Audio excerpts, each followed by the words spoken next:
Bobi Wine is a musician turned activist, rallying his supporters to fight for freedom from Ugandan President Museveni's 35-year regime. His dangerous journey is told in National Geographic's film Bobi Wine, The People's President.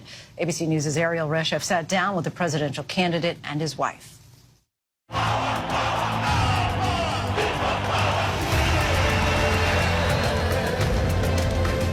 We are non-violent, and we continue to preach non-violence. I am not a criminal. I am a presidential candidate. Nothing will stop him. We must get our freedom or we shall die trying. The documentary takes us behind the scenes of your presidential campaign in 2021. You faced threats against your life. Some members of your team were killed. The director of the film was shot in the face and nearly died. How dangerous has this journey been for you? It's been very dangerous, but it can only get more dangerous. I mean, the only thing that is more dangerous than the way it is keeping quiet about it. You were arrested, thrown in jail, charged with treason. What was that period of your life like? Man, it was crazy. It was crazy. I was, for example, in Arua, I was arrested in a hotel room. I was beaten so bad with iron bars, dragged, put into a place that was poured with water, beaten so much, electricity was put on me. I had my genitals squeezed, I was beaten.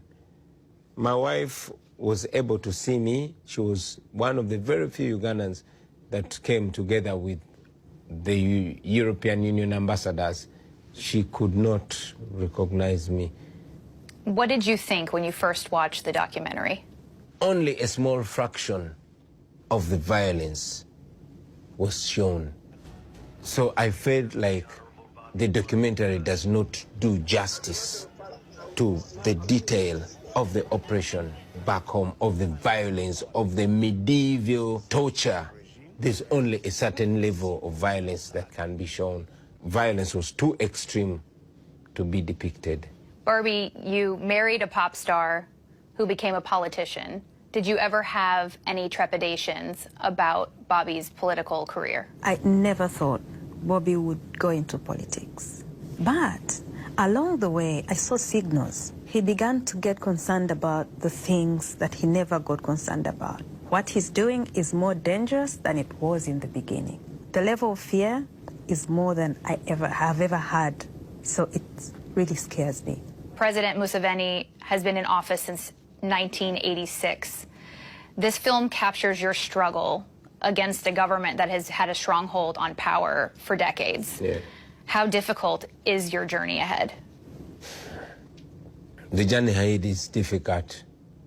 And what makes it even more difficult is the fact that the regime back home is enforced by superpowers and the world's greatest democracies, including the United States of America. If General Museveni was just alone using Ugandan taxpayers' money to oppress us, we would fight and win the battle even much more easily. But we cannot fight against $1 billion every year that is being given to Uganda.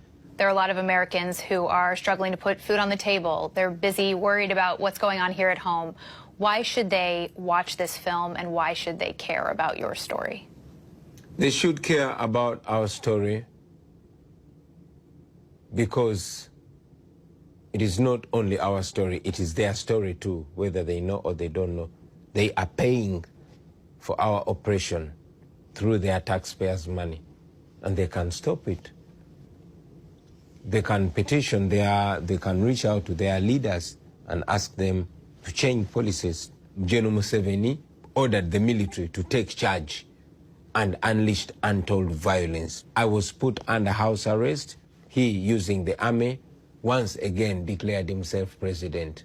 I am out on bail, battling a treason charge which carries the death sentence. I have numerous charges that have been put on me. After so much international criticism, some of those cases are put on the hold but they're always picked up, you know, whenever they need to prosecute me. What's your message to Museveni? General Museveni, my message to him is we are not going to give up the fight for our rights. We don't preach violence, we don't preach hate.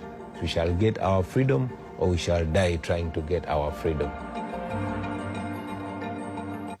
Really powerful interview there. Thanks to Ariel. You can watch Bobi Wine, The People's President, which is now in theaters.